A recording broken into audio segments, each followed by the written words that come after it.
Hello, BookTube. Oh, I just sat down on the couch here in the living room after a long day at the library. One pile of paperwork after another. The problem is that one of our outdoor swimming pools is on the fritz, and that's causing all sorts of trouble. It's the nice one, it's the heated one with the mosaics from Italy. Paperwork up the wazoo. I tell you, my job is never done. But now that I'm back at home and I've dealt with the wife and the kids, I have some mail for you. So I thought we'd go through some mail. It's just 3 packages, but who knows? Might be something good.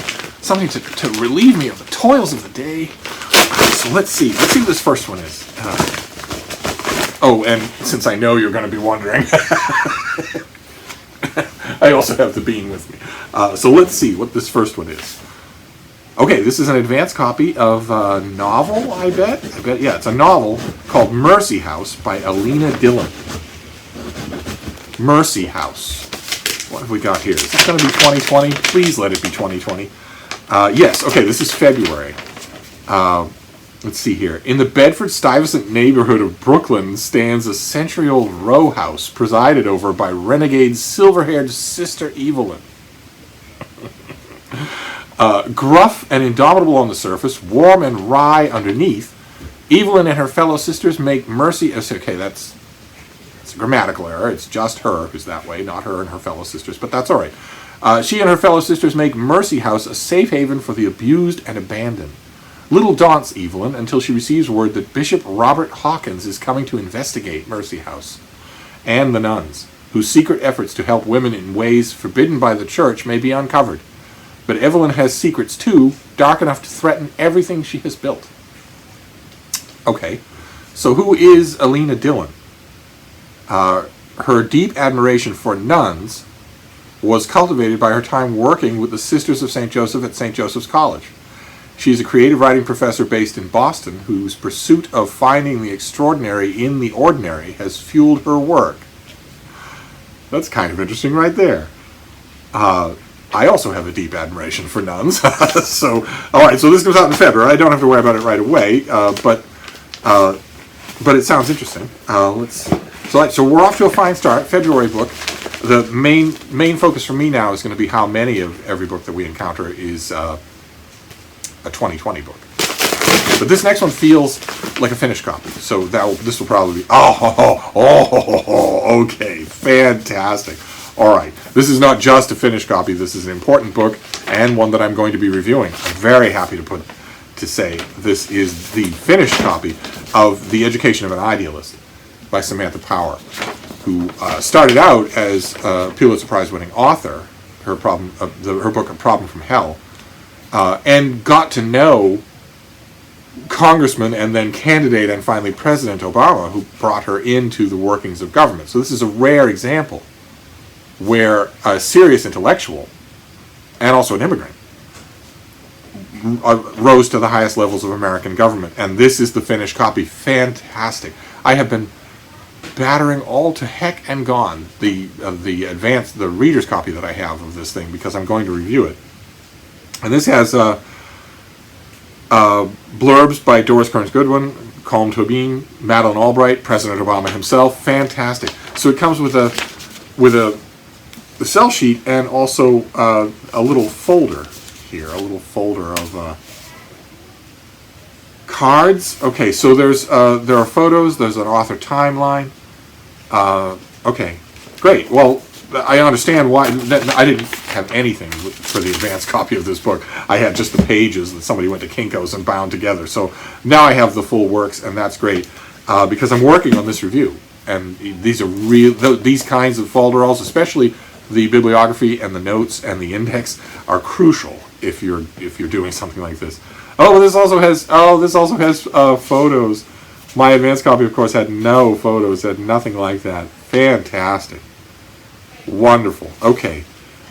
She ended up being United States ambassador to the United Nations and is a controversial figure for a lot of her political and social views. She is sort of a strong advocate of the fact that the world's most powerful company,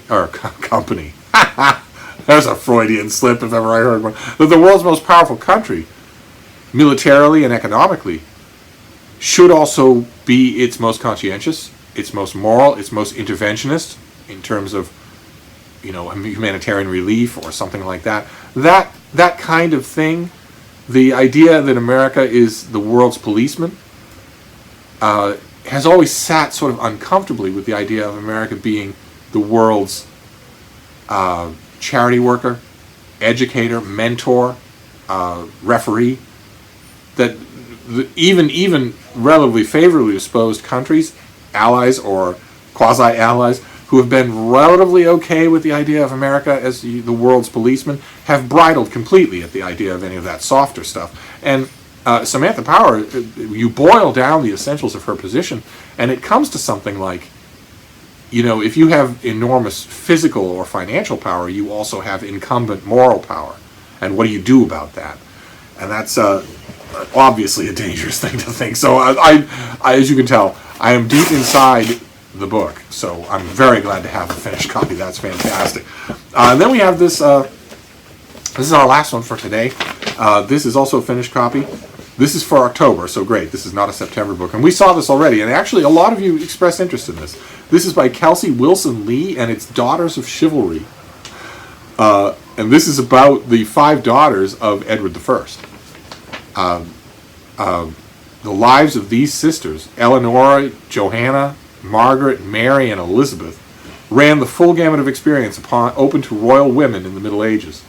Living as they did in a courtly culture founded on romantic longing and brilliant pageantry, they knew that a princess was to be chaste, yet a mother to many children, preferably sons, meek, yet able to influence the recalcitrant husband or even command the host of men-at-arms, which happened not just in Edward's day, but all the way up to Henry VIII. Edward's daughters were, of course, expected to cement alliances and secure lands and territories by making great dynastic marriages and endow religious houses with royal favor, and also be arts patrons.